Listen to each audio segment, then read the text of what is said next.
राजयोग की कड़ी में आज हम लोग बात करेंगे धनु लग्न वालों के लिए।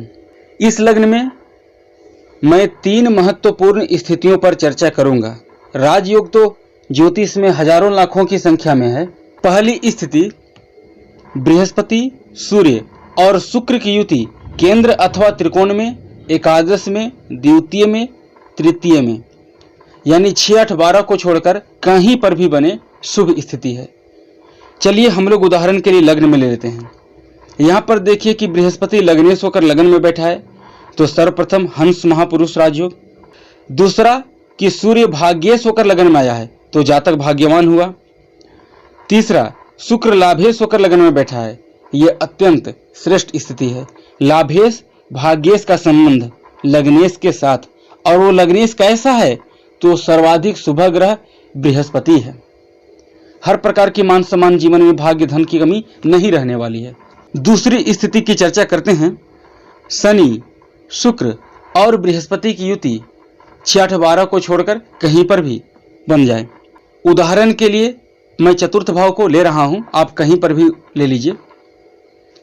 यहां पर देखिए कि शनि धनेश है, शुक्र लाभेश है, बृहस्पति लग्नेश और सुखेश है। बृहस्पति अपनी साधारण राशि में चतुर्थ भाव में बैठा है, तो हंस महापुरुष राजयोग बना नंबर 1।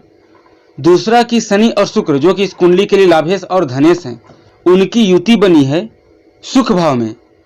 लाभ और धन का संबंध सुख से हो गया, और वो भी लगन के साथ हो गया। लगन लॉर्ड बृहस्पति के साथ हो गया। ऐसा कौन सा सुख है जो शनि की महादशा, बृहस्पति की महादशा अथवा शुक्र की महादशा में आपको न मिले? ऐसा तो हो ही नहीं सकता। हाँ, ये राजयोग दृष्टि संबंध के द्वारा भी बन सकता है, लेकिन ये राजयोग बने इसमें कोई ज्यादा आश्चर्य की बात नहीं है। ये राजयोग वास्तव में प्रभावशाली हो, बलवान हो, ये आश्चर्य की बात है। नवांश में नीच के हो गए तब हो गया वो राजयोग, आधा बल तो वैसे ही खो देंगे। षटबल अष्टक वर्ग में बल नहीं है तब तो गए काम से। सूर्य से अस्त हो गए तो प्रभाव थोड़ा और कम हुआ। तीसरी और सबसे अंतिम स्थिति, सूर्य, मंगल और बुध की युति 6, 8, 12 को छोड़कर कहीं पर भी बन जाए। चलिए हम लोग उदाहरण के लिए दशम भाव में ले लेते हैं। सूर्य यहाँ पर भाग्येश है, बुध दशमेश और सप्तमेश है। यहाँ पर बुध अपनी उच्च राशि में बैठा है, तो भद्र महापुरुष राजयोग बना नंबर 1।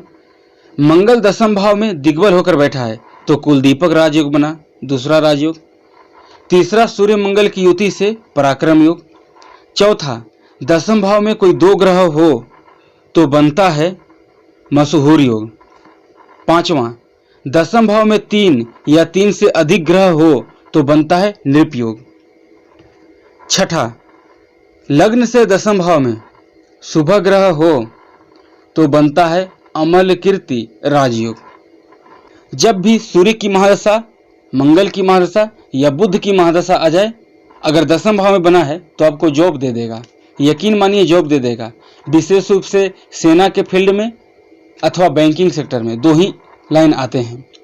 अब जो भी ग्रह इस लग्न की कुंडली में राजयोग बनाए, वो अपनी महादशा अंतरदशा में प्रभाव देंगे या नहीं, उसके लिए इन सभी ग्रहों पर पड़ने वाले शुभ प्रभाव, अशुभ प्रभाव, इन पर भी विचार करना होगा।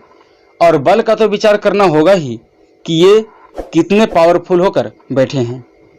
बिना पावरफुल के केवल राजयोग नाम मात्र रहेगा, ज्यादा काम नहीं कर पाएगा। पावर रहेगा इनके अंदर, तभी ये अपना प्रभाव दिखा पाएंगे।